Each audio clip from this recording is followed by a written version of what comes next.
সদস্যরা রাজধানীর foreign service একাডেমির বিভিন্ন রাজনৈতিক দলের সঙ্গে বৈঠক করছেন।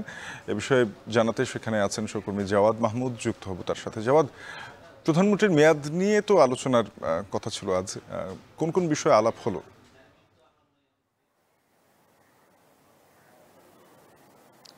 শাফিন যেটি বলছিলেন যে প্রধানমন্ত্রীর মেয়াদ নিয়ে আলোচনা হচ্ছে, এখন পর্যন্ত আমরা দেখলাম যেটি কিছুক্ষণ আগেই ঐকমত্য কমিশনের বৈঠক শুরু হয়েছে। বেশ কয়েকটি রাজনৈতিক দল, অর্থাৎ যদি এনসিপি, জামায়াত, বিএনপি সহ সিপিবি, গণফোরাম, নাগরিক ঐক্য, অর্থাৎ অনেকগুলো রাজনৈতিক দলেই এই বৈঠকে অংশ নিয়েছে। যদিও বা আজকে আমরা অংশগ্রহণের সংখ্যা তুলনামূলক আমাদের দৃষ্টিতে কম মনে হয়েছে। 30টি রাজনৈতিক দলের এখানে যোগ দেওয়ার কথা রয়েছে। যে আলোচনা এখন মূলত হচ্ছে সেটি মূলত প্রধানমন্ত্রীর মেয়াদ নিয়ে। যদিও এই বিষয়টি নিয়ে যখন প্রথম দফায় এই যে ঐকমত্য কমিশনের বৈঠক হয় সেখানেও এটি আলোচনা হয়েছে। বিএনপি সহ বেশ কয়েকটি দল, তাদের যে দাবি, তারা বলছেন যে একই ব্যক্তি পরপর দুইবারের বেশি প্রধানমন্ত্রী হতে পারবেন না। সেখানে তারা যেটি বলছেন যে দুইবার প্রধানমন্ত্রী হবার পরে একবার বিরতি দিয়ে আবার তিনি প্রধানমন্ত্রী হতে পারবেন।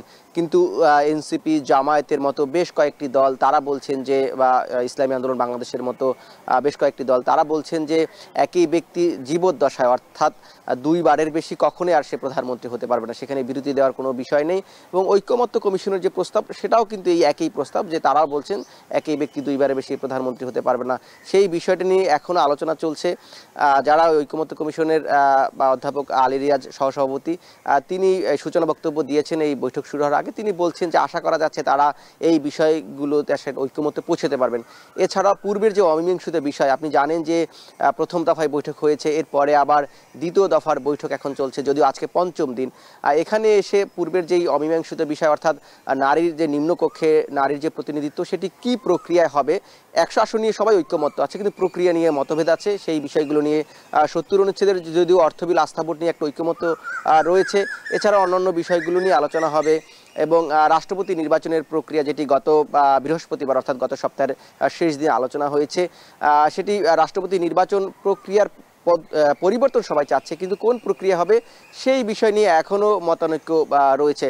অর্থাৎ সামগ্রিকভাবে এই যে বিগত দিনের আলোচনায় যেই সব বিষয়ে মতানৈক্য রয়ে গিয়েছে, সেই সব বিষয়ে মতৈক্যে পৌঁছাতে আজকেই আলোচনায় চেষ্টা করা হবে। এবং এই ছিল এখন পর্যন্ত আমার কাছে রাজধানীর ফরেন সার্ভিস একাডেমি থেকে জাতীয় ঐকমত্য কমিশনের বৈঠকের সবশেষ। জাওয়াদ মাহমুদ যুক্ত হয়েছিলেন জাতীয় ঐকমত্য কমিশনের সঙ্গে রাজনৈতিক দলগুলোর বৈঠকের সবশেষ জানাতে।